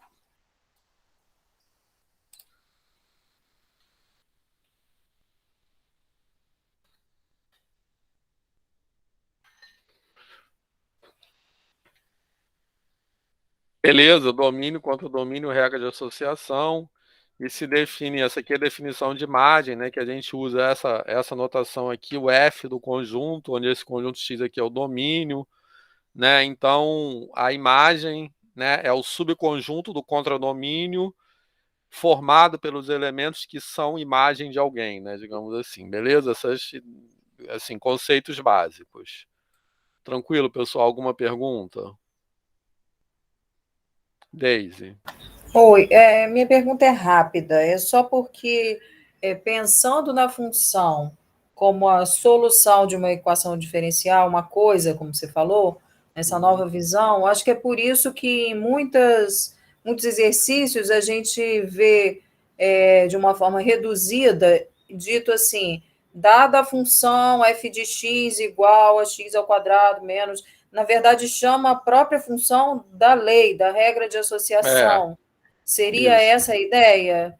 Porque num outro contexto, numa outra situação, essa função, essa expressão, seria a solução de uma equação diferencial, né? Seria, mas então, essa questão da solução de equação diferencial não entra muito na educação básica, né? Mas o que você está falando, mas assim, eu já vou explicar por que eu estou fazendo essa fala toda, tá? Todo esse preâmbulo, certo? Tá. Mas você falou uma coisa que é importante, que é assim, a gente associa muito função com a lei de associação. Sim. Né? E a função, de acordo com isso aí, não é só a lei de associação, é o domínio contra domínio. Então você pode ter a mesma lei de associação num domínio diferente. E aí é outra função, certo? Mas o que eu quero falar em seguida é que na educação básica tem muito uma associação de função com fórmula. Então eu acho importante trabalhar funções que não têm fórmula e fórmulas que não são funções. Porque aí vira tudo um bolo, aí vira mistura função com equação, né? Tem toda uma questão. Rodrigo. Não, Vitor, acho que você vai comentar agora. Eu ia te perguntar assim, se você tem uma definição de função, uma boa definição de função para usar na educação básica, se você tem uma. Então, não sei se eu tenho uma boa definição, mas eu quero problematizar. Tá, Leonardo falando ali, mas eu quero problematizar. Eu falei todo esse preâmbulo justamente porque eu quero problematizar a maneira como função é ensinada na educação básica, tá? Porque eu tenho a impressão, às vezes, quando eu estou falando sobre função, aí a gente fala sobre domínio, contradomínio, a regra de associação, etc, etc. Aí vai meio que, acho que foi o que a Adriana comentou assim, aluno assim, eu entendi o que você quis dizer, mas o que é uma função, né? O que de fato é uma função sem eu considerar esses montes de elementos que você foi colocando, né? Uma definição mais simples de função. Então, uma coisa que eu quero dizer agora é que essa definição, porque, veja bem, peraí, André, rapidinho. Isso que tá, essa última linha que está escrita aí, é bem parecida com a maneira como a gente ensina a função na educação básica, concorda? Certo? Só que, por que eu falei toda essa parada de equação diferencial, tarará, tarará? Porque a gente ensina assim, eu não tenho uma resposta para o que você está falando não, Rodrigo, mas eu quero problematizar o seguinte, a gente ensina com base nessa ideia, que é uma ideia super abstrata, e depois fala só de função do primeiro e segundo grau. Então, isso fica... Para que serve isso? Exatamente esse ponto que eu queria chegar. Então, é isso que eu quero chamar a atenção, tá? André, depois Juliana. Eu vou passar logo pro próximo slide, não sei se vocês querem falar. Fala aí, André. Vitor, tem uma coisa que eu discuto, já discuti várias vezes lá com os meus alunos e com alguns colegas. Né? Eu criei uma, vamos dizer assim, uma barreira com a ideia do produto cartesiano. Depois de pensar um pouquinho, eu fico imaginando que quando a gente diz que, quando a gente reduz essa ideia ao produto cartesiano, ou quando a gente tenta dar sentido ao conceito de função com a ideia do produto cartesiano, a gente está criando associações possíveis sem que isso tenha definição. Eu não consigo explicar isso bem, já tentei muitas vezes. Mas é o seguinte, quando você pega uma função que associa uma pessoa a um nome, como é que eu boto pessoa num conjunto e faço produto cartesiano de pessoa com nome? Fica meio forçado, né? Eu acabo criando uma representação para a pessoa, ou seja, eu crio uma associação para dizer que a partir dessa associação tem um produto cartesiano, e aí se tem esse produto cartesiano. A gente faz isso em matemática outras vezes, né? Mas nesse momento, eu acho que é sempre que a gente peca, né? Porque a gente faz uma coisa para definir essa coisa. Exatamente. Fica uma forçação de barra total, né? Eu acho que esse caso tem tudo a ver com o que eu quero falar aqui, né? Mas é um exemplo bem daquela tentativa de contextualizar que fica... Porque para você falar disso, de associar a pessoa, não precisaria desse conceito abstrato de função, entendeu? Você fala logo a pessoa e o nome dela, entendeu? Enfim. Eu fico pensando nesses exemplos, Vitor, porque para dar conta daquela coisa assim, do conceito de função que não fala dos conjuntos numéricos. Esse exemplo, por exemplo, eu fiquei pensando aqui alguma coisa que fosse, né, que aparecesse aqui agora. E eu faço esse exercício às vezes com os meus alunos, né? Ficar pensando nessa coisa. Porque quando eu penso isso com o ensino médio, eu não uso o conjunto, o produto cartesiano. Eu uso, é uma ideia do Elon, se eu não me engano. É aquela coisa de que se existe a relação, se existem dois conjuntos, né? Existe uma associação, e aí não importa se a associação tem expressão, não tem expressão, né? Se existe tudo isso, a gente tem uma função. Eu concordo. Eu acho que é isso. Eu acho que fica muito artificial a ideia de produto cartesiano também. Então, mas eu acho que tem outros momentos dentro da própria matemática que a gente ensina usualmente no ensino fundamental e ensino médio, que já aparecem relações de função. Por exemplo, quando a gente fala de semelhança de triângulos, a gente está usando uma homotetia, a gente está usando uma ampliação. A gente poderia explorar uma relação funcional ali, né? Que você pega uma figura e amplia, por exemplo, entendeu? Essa seria uma possibilidade. Mas deixa Juliana e Leonardo. Não, eu ia só... Na verdade, eu ia falar antes de você ter falado, mas agora complementando o que você falou, em relação a como a gente acaba só trabalhando função afim e função quadrática, e função fica resumido a isso, né? Eu não sei se para os outros colegas que dão aula também é assim, mas normalmente a ordem que vem nos livros e, enfim, nos materiais das escolas, quando é material próprio, é começar com esses conceitos mais genéricos, né, mais abstratos, e depois ir especificando, normalmente, função afim, quadrática, exponencial, e às vezes vem a logarítmica, né? Normalmente são as 4 mais trabalhadas, assim, no ensino básico. Função trigonométrica normalmente vem num mundo à parte, que normalmente vem em outra parte da matéria, como se fosse uma coisa completamente diferente. E eu tenho a sensação, todas as vezes que eu ensino função, é que a gente começa pelos diagramas, né? Pelos conjuntos, relacionando os elementos de cada um, né? Domínio contra domínio. E os alunos, eles não conseguem fazer a associação de que essa representação de conjunto é a mesma coisa quando a gente passa para um gráfico, que o gráfico é só uma outra forma de representar essa associação de conjuntos, com a diferença que no gráfico a gente vai ter uma representação contínua, né? Não vai ser uma representação ponto a ponto. E eles não conseguem fazer essa passagem. Para eles são coisas completamente diferentes. O conjunto vai para o lixo, porque a gente quase não usa aquilo na educação básica. A gente fica usando só gráfico, equação, gráfico, equação, gráfico, equação. E aí o conceito de função se perde completamente, porque depois que eles aprendem a trabalhar com gráfico e equação, para eles função vira aquilo. Gráfico e equação, resolver gráfico, resolver equação, e acabou, e resolver os exercícios. E é uma coisa que me incomoda, assim, constantemente, mas eu nunca consigo também sair desse lugar. Eu tenho essa sensação de que é um assunto particularmente difícil de fazer eles realmente entenderem e não só sair fazendo exercício, que é o que acaba acontecendo. Isso. Então, Ju, isso que você falou tem tudo a ver com essa tela que está aí projetada. Porque é bem isso que eu estou falando. Eu coloquei esses três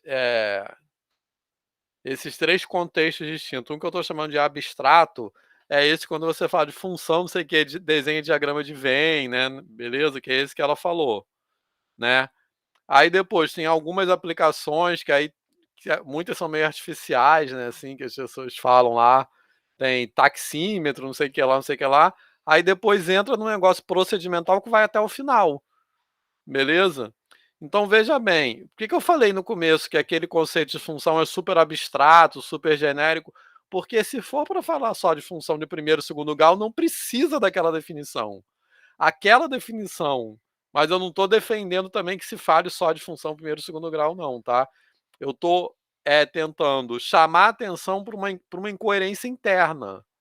Porque quando os alunos não ligam uma coisa a outra, eles têm toda a razão. Beleza? Deu para perceber o meu ponto? Porque se for para falar de função de primeiro e segundo grau só, você não precisa ter uma definição super genérica. Por isso que eu falei, agora há pouco, que aquela definição super genérica surgiu para dar conta de um problema que é muito posterior a isso, até derivada, integral, certo? Você precisa de uma coisa que é muito mais sofisticada, vamos dizer assim. Beleza? Então, mas eu não sei a resposta, como eu já falei para o Rodrigo, para a Juliana de novo. Mas eu acho que o caminho é tentar quebrar esse negócio procedimental, é tentar trabalhar com outros tipos de função que não se enquadrem dentro daquela tipologia, né? Por exemplo, trabalhar com função que não seja nem polinomial, nem trigonométrica, isso dentro do universo das funções reais, e tentar apontar outros lugares na educação básica nos quais já aparecem funções, mas a gente não chama de função. né? Por exemplo, PA e PG. Por exemplo, semelhança, congruência. Sempre ali tem relações funcionais, mas a gente não chama. Mas eu não sei uma resposta para isso não, tá? Eu só estou querendo provocar algumas reflexões. Mas eu concordo inteiramente com a fala da Ju.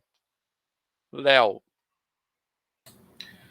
Então, quando eu falo que você sabe um exemplo, alguma coisa nesse sentido, é porque a primeira vez que eu te conheci foi em 2008, numa capacitação sobre função que mudou a minha vida, o modo de como dar aula, né? Sério? Sério. Lá no PVS. Isso aí.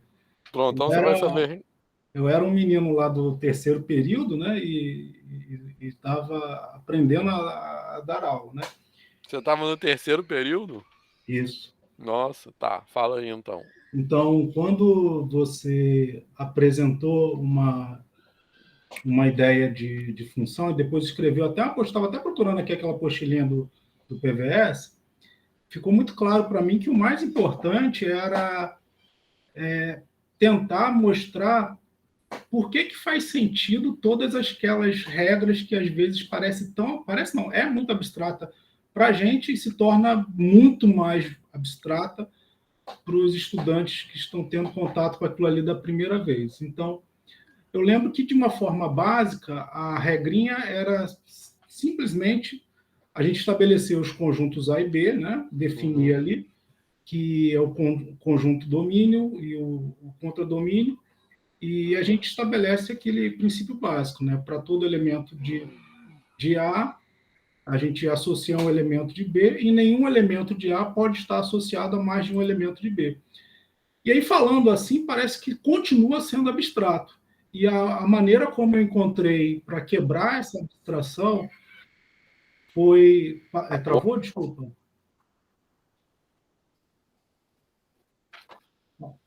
Não, para mim travou um pouquinho, agora já voltou. E a maneira como eu procurei lidar com isso depois de todos esses anos, inclusive lá, foi usando a referência histórica que você falou para a gente lá, que foi a ideia justamente do envolvimento, no caso, com a física, que era do Galileu. Então, quando a gente pensa, por exemplo, nos elementos como o tempo, isso faz todo sentido, porque a função associa o tempo ao espaço. Portanto, para todo tempo, há um espaço. E não pode-se ter dois tempos com o mesmo espaço. Isto é, você não pode construir um objeto no mundo real que, se você contou a partir de um cronômetro, ele esteja na mesma posição por tempos diferentes. Então, isso passou a fazer total sentido nas aulas. E aí, aquele lance de flecha, vou dar flechada e vou dizer que vai ser injetora, bijetora, e isso não passou a não figurar mais na minha aula, porque eu fiquei mais preocupado com esse conceito de associação. Por quê? Porque o que era importante? Era mostrar que, se aquelas regrinhas ali que foram definidas, elas tiveram um propósito. Qual o propósito? De não gerar contradição. Então, isso para mim foi o mais importante, e vou te falar, assim, até hoje causa muito efeito, e eu sempre recebo um bom feedback dos alunos, e eles falam, não, professor, agora faz sentido, então, não sei o quê. E aí, para fechar, eu também sou um dos adeptos a não ficar pensando muito no produto cartesiano, para depois dizer que não vou condenar quem faz. Como a Juliana falou, a gente está num lugar que às vezes a gente não consegue sair. Para romper com isso é muito difícil, porque aí volta aquele papo de que a gente tem, às vezes, uma estrutura pré-definida, que a gente é obrigado a seguir aquilo ali, e acaba seguindo linha por linha até se convencer de que, de fato, aquilo ali parece ser o melhor caminho, quando não é. Então, eu acho que é mais ou menos por aí o que eu aprendi depois desses anos. Tá? Muito bom, legal. Fiquei feliz que mudou sua vida. Rapaz, depois eu te mostro aqui os feedbacks aqui. Legal. Então, acho que bem bacana isso aí. Quer dizer, não posso falar que é bem bacana, porque eu mesmo falei isso 14 anos atrás. 13. Enfim, Mas eu acho que é isso, né? Assim, o que quer dizer essa lei de associação, né? E eu acho que outra coisa, não sei se o Leonardo faz isso, mas trabalhar com funções que possam ter a mesma fórmula, mas definida em domínios diferentes. Acho que isso também pode ser fala. Deixa eu só...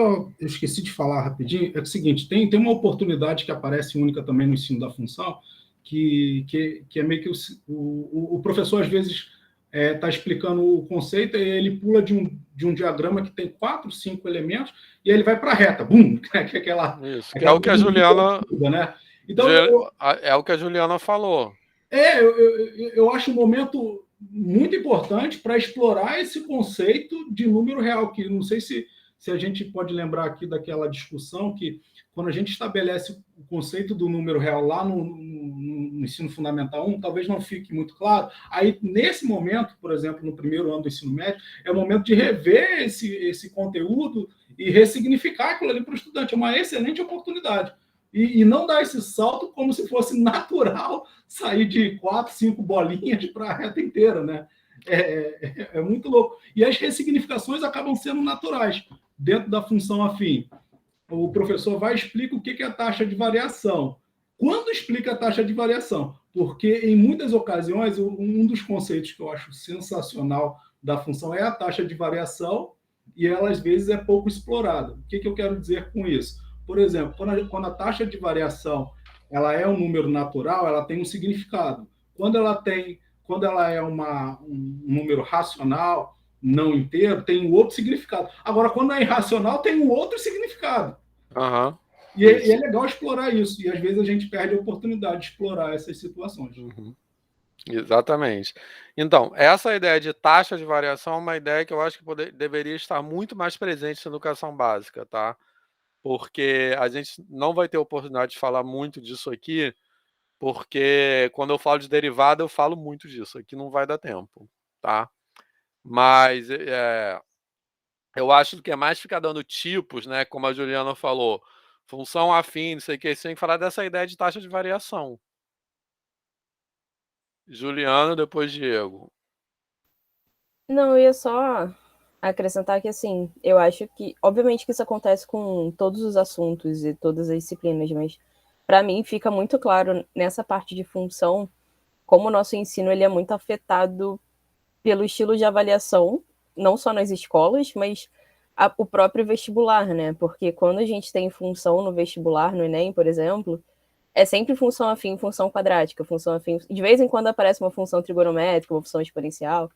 Então, assim, como as escolas elas se pautam muito em aprovação de vestibular e todo o material é criado voltado para isso, muitas vezes, principalmente as escolas privadas, né?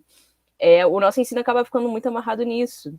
Então, às vezes, a gente acaba passando por cima, por exemplo, esse início de função, né? De essa definição mais formal e mais abstrata de função, a gente acaba passando por cima disso, porque, não cai no vestibular, então isso acaba perdendo importância, né, dentro do currículo das escolas privadas, e a gente foca muito nessa parte das funções por tipo, né, função afim, como é que resolve questão de função afim, função quadrática, e aí acaba que fica um ensino de exercício dentro de função, e não um ensino do que é função. E eu sinto que, assim, para mim fica muito escancarado nessa parte de função, como o nosso planejamento de aula acaba sendo super afetado por como essas coisas são cobradas, principalmente no vestibular, nos concursos, etc. Isso. É um lugar que isso fica muito evidente, né? Perfeito, Juliana, isso mesmo. E a outra coisa que você falou, que eu acho também é bem importante, né? Que tem a ver com esses contextos que eu coloquei aí, né? Porque você fala de função nessa codiagrama de Venn e tal, aí depois fala de função afim e o aluno não associa uma coisa com a outra, né? Que a Juliana falou antes. Mas eu acho que quando o aluno não associa uma coisa com a outra, ele tem toda a razão. Porque não faz sentido mesmo do jeito que é, entendeu? Certo, Ju? Então, Diego, depois Juliana Oliveira. Ô, Vitor, uma dificuldade que eu tenho aí nessa abordagem de funções, né? Quando a gente começa, tem toda essa questão que a Juliana falou, realmente, né? De começar pelo diagrama, mudar para o gráfico e tal. Mas, assim, existe uma lacuna para mim que é sobre a tipologia, né? É meio que o aluno decora o que é injetiva, sobrejetiva, bijetiva. E a única aplicação que a gente vê lá na educação básica, quando vê, talvez, né, é a questão da função inversa, lá com exponencial e logarítmica e tal, mas no primeiro momento, meio que não serve para nada, né? Então, o cara quer decorar que tem não sobrou, quando é que sobra. E assim, eu queria que de repente você me desse uma luz, assim. Existe uma problematização para isso, alguma coisa que você ache útil? Porque em análise é fundamental, né? Nos primeiros exercícios fala-se muito disso, né? Mas no ensino básico só decorou e acabou. Eu vou falar rapidinho disso, tá? E para a cardinalidade isso é muito importante. Mas, Ju Oliveira. Não, então, quando a Ju comentou, né, dessa coisa da gente às vezes ficar só em função afim, em função quadrática, eu tenho uma certa experiência com o 9º ano, já é o 3º ano que eu estou dando aula para o 9º ano, e eles veem essa parte final, que realmente fica em função afim, em função quadrática. Só que já tem um tempo que eu começo a usar o GeoGebra, e a gente vai colocando exemplos de funções, né, para projetar, e é legal que às vezes eles mesmos vão falando, e se o expoente for 3? E aí, assim, é claro que eu não vou aprofundar isso, porque não tem nem tempo. Mas a curiosidade deles, quando você vai usando, por exemplo, o GeoGebra para mostrar o que o coeficiente faz, etc., é bem legal, porque tipo assim, eu estou querendo dar uma ideia de como tentar sair um pouquinho das amarras do currículo, tá, Ju? E que foi legal, assim, eu até falei de exponencial de forma muito usando potência, assim, com eles, e eles super se amarraram. Claro que eu não entrei muito a fundo, mas só pelos exemplos eles se amarraram de ver coisas diferentes do que uma parábola e uma reta, sabe? Sei lá, x ao cubo, como é que seria? E menos x ao cubo, como é que seria? Eu achei que foi legal, não custou muito tempo, e assim, instigou eles, assim, foi interessante eles darem as ideias do que eu ia colocando lá, né? Então, como é rapidinho, achei que ajudou, assim. Então, várias propostas. Então, isso aí pode ser uma ideia para vocês elaborarem questões de avaliação ou para o trabalho em grupo, tá? Porque o trabalho em grupo é uma proposta de abordagem. A gente, infelizmente, vai ter que falar meio rápido disso porque tem que desapegar, porque senão não dá tempo de falar tudo. Mas só o que eu queria dizer aqui é o quanto isso fica inconsistente, assim, fica uma coisa que não faz sentido para os alunos, né, assim. Que é bem o que a Juliana falou e tal. Beleza, pessoal?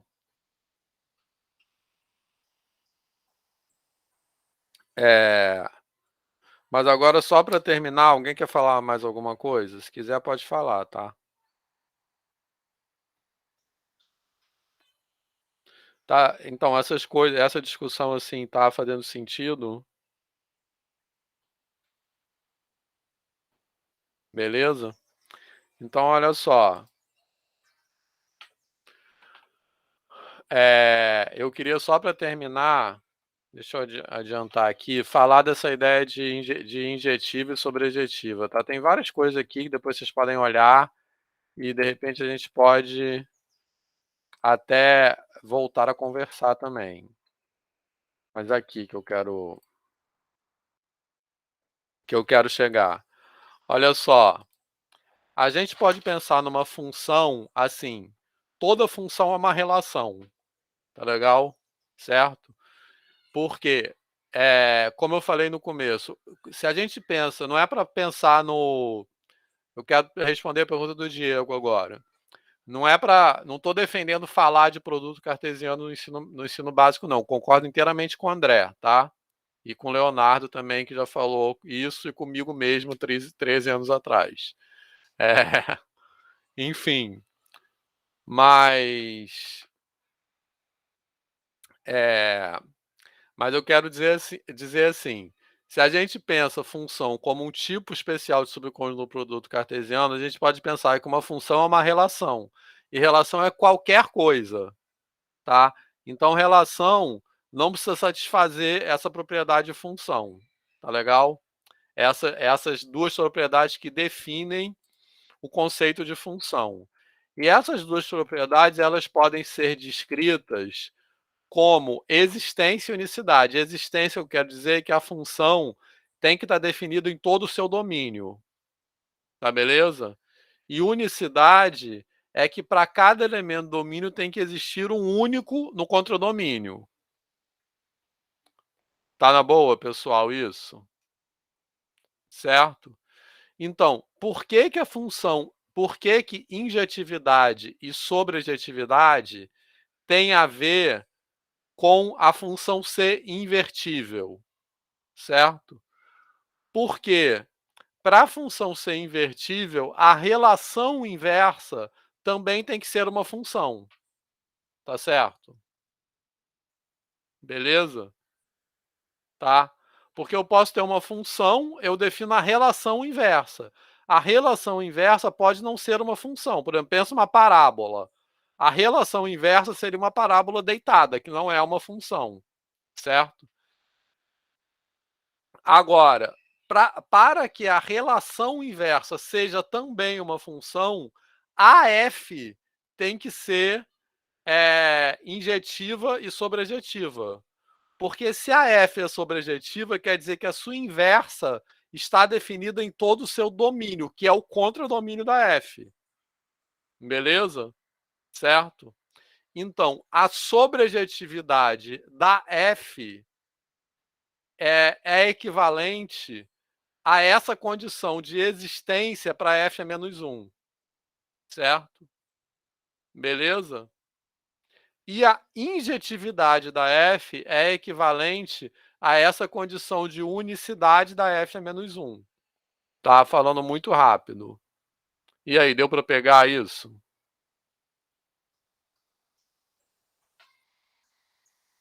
Sim ou não?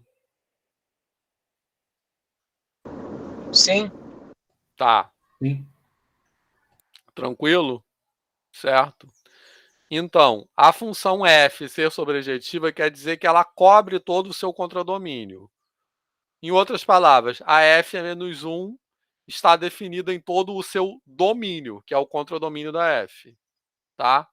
E a injetividade quer dizer que para dois elementos no domínio da f, tem uma única, quer dizer, dois elementos não podem chegar no mesmo cara. Quando eu vou fazer a volta, isso quer dizer que dois caras do contradomínio não podem sair para dois lugares diferentes, que é a condição de unicidade, tá? Certo? Agora, uma outra coisa que é importante, botar esses diagramas de Venn aí para ilustrar o que eu quero falar, tá? Que eu botei vários tipos aí, uma função sobrejetiva e não injetiva e sobrejetiva, etc, tá? Então, para o que a gente vai falar na aula que vem, que é cardinalidade, a ideia de sobrejetividade, de forma geral, ela quer dizer que o conjunto de partida, o contradomínio é maior. Tá? E esse maior precisa ser colocado entre muitas aspas, porque quando a gente entra na discussão sobre infinito, que é o que a gente vai falar na semana que vem, as coisas não são tão simples, tá? Beleza? Mas, olhando para esse primeiro diagrama de Venn aí da esquerda, que eu tenho uma função sobrejetiva que não é injetiva, tá certo? A ideia, olhando para esse diagrama, a gente pode pensar que a ideia de sobrejetividade tem a ver com recobrimento. Vê se faz sentido isso. Porque quer dizer que o conjunto X ele é suficiente para cobrir inteiramente o conjunto Y. Tranquilo? Tá? Certo, pessoal? Então tem a ver com o conjunto X, ele é maior ou igual que o conjunto Y, quando a função é sobrejetiva. Então, sobreadjetividade tem a ver com o domínio ser maior ou igual que o contradomínio. Tranquilo? Certo? Porque quando ela é sobreadjetiva, para cada elemento de y, tem um elemento de x. Não tem nenhum elemento de y que fica descoberto. Tá? Sendo que podem existir elementos de y associados a mais de um elemento de x. Tá tranquilo? Certo? Então, para cada elemento de y tem pelo menos um elemento de x, podendo ter mais. Então, essa que é a ideia de recobrimento. Tá? X é suficiente para recobrir y. Tá beleza? Tranquilo? E injetividade tem a ver com eu consigo injetar o conjunto X dentro de Y. Tá certo? Beleza? Tranquilo? Por quê? Para cada elemento de X tem um elemento de Y, podendo sobrar gente no Y. Então, injetividade tem a ver com o conjunto X ser menor ou igual que o conjunto Y. Certo? Então, a função sobrejetiva é aquela que o domínio é maior ou igual que a função. O domínio é menor ou igual que o contradomínio. E as funções bijetivas são aquelas onde os conjuntos têm a mesma quantidade de elementos. Tá? Onde eu posso garantir isso. Que é a ideia que a gente já viu quando a gente falou de contagem no começo da disciplina. Beleza? Agora, para a educação básica, do jeito que é feito na educação básica, verifique se a função é, que é o que o Diego falou, para mim não faz nenhum sentido mesmo. Tá? Certo? Que é tipo assim, verifique se a função é injetiva ou sobrejetiva e pronto. Para que serve isso? Certo? Então, vamos pegar, porque a gente vai continuar falando disso na aula que vem, tá? Que é sábado, só lembrando, tá? Sábado, 1h, certo? Então, sábado, a gente vai falar sobre isso. Uma ótima coisa para falar sábado, que é o conceito de infinito, né? Então, a gente vai falar disso relacionando essas ideias de sobreadjetividade e injetividade com essa ideia de cardinalidade, tá? E aí, um exercício bacana é vocês pensarem se isso pode ser levado para o ensino médio ou não. Tá legal? Porque do jeito que é feito que o Diego descreveu, eu concordo inteiramente, que é uma coisa que não faz nenhum sentido ter no ensino médio. Né? Verifique se é injetivo, verifique se é sobreadjetivo. Né? Ficam uns nomes assim, ponta solta. Beleza, Diego? Ficou claro o que eu falei? Ficou, Vitor. Tranquilo. Então, também não sei a resposta. Então, o exercício é a gente pensar, a partir do que a gente vai falar na aula que vem, se a gente pode contextualizar isso de alguma forma no ensino médio. Tá bom, obrigado. Tá? A gente vai começar a falar de infinitos no sábado, tá? Depois vai continuar na outra aula. Certo, pessoal? Então, por mim, é só. Infelizmente, essa discussão sobre função ficou bem rápida, tá? A gente poderia falar muita coisa disso, mas eu acho que várias contribuições aí das pessoas foram bem legais, tá? Certo? E lembrando também que nessa disciplina aqui todo mundo está no lugar de professor, tá? Então, tudo é avaliação. Então, valeu. Alguém quer falar mais alguma coisa? Nada. Obrigado pela aula, Vitor, e obrigado pelo toque há 13 anos atrás lá. Obrigado, pessoal. Valeu. Valeu, Vitor. Tchau, tchau, gente. Tchau, gente. Valeu, tchau, gente. Até sábado. Boa tarde. Tchau, pessoal. Boa tarde. Até sábado. Tchau, gente. Boa tarde. Ô, Léo, tá aí ainda?